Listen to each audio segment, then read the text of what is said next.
मेरा रंग दे,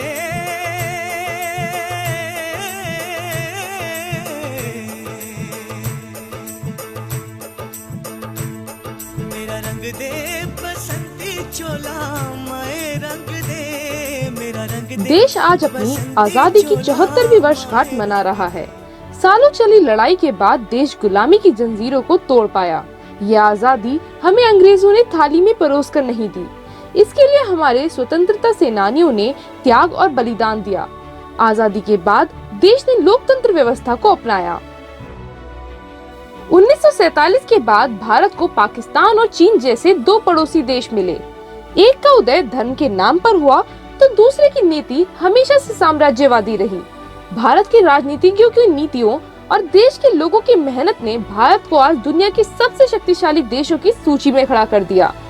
इस दौरान चीन और पाकिस्तान ने कई बार भारत की धरती पर बुरी नजर डाली।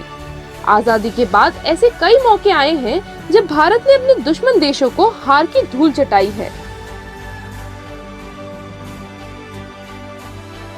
1962 में चीन ने भारत चीनी भाई भाई के नारे को ताक पर रखते हुए भारत पर युद्ध थोप दिया।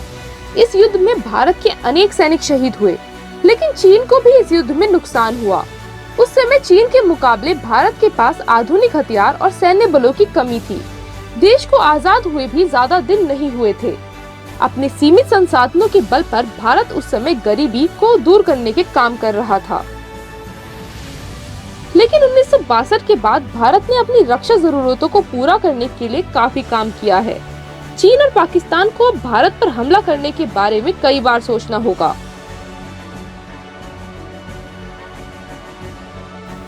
इस समय चीन के पास ज्यादातर टैंक पहली पीढ़ी वाले हैं, जो कि युद्ध प्रचलन से बाहर हो चुके हैं।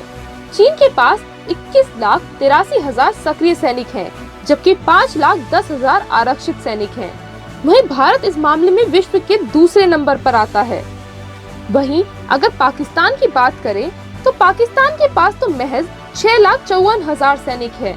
इस समय भारत के पास 18 विमान वाहक युद्धपोत, 10 विध्वंसक युद्धपोत, 20 छोटे जंगी जहाज, 14 पनडुब्बियां और 135 गश्ती युद्धपोत सहित 295 समुद्री बेड़े हैं। इस समय भारत अपनी वायुसेना को ताकतवर बनाने में लगा हुआ है। इसी के तहत भारतीय वायुसेना ने फ्रांस के राफेल विमान को अपने बेड़े में शामिल किया है। चीन के पास हवा में ईंधन भरने वाले विमान भी नहीं हैं, इसलिए चीन की वायुसेना के मुकाबले भारत की स्थिति बेहतर है। जब अरुण जेटली देश के रक्षा मंत्री थे तो उन्होंने भी चीन को चेतावनी देते हुए कहा था कि यह 62 का भारत नहीं है। कुल मिलाकर कहा जा सकता है कि भारत दोनों देशों से किसी भी मामले में पीछे नहीं है। चीन के साथ हाल ही में हुई घटनाक्रम ने इस बात को सिद्ध कर दिया है। गलवान घाटी में भारतीय सैनिकों ने भी चीन के सैकड़ों सैनिकों को मार दिया और कई को बंधक बना लिया। इस दौरान चीन को अपनी सेना को भी पीछे हटाना पड़ा। Raj Tilak Sharma, IIMT news, greater Noida.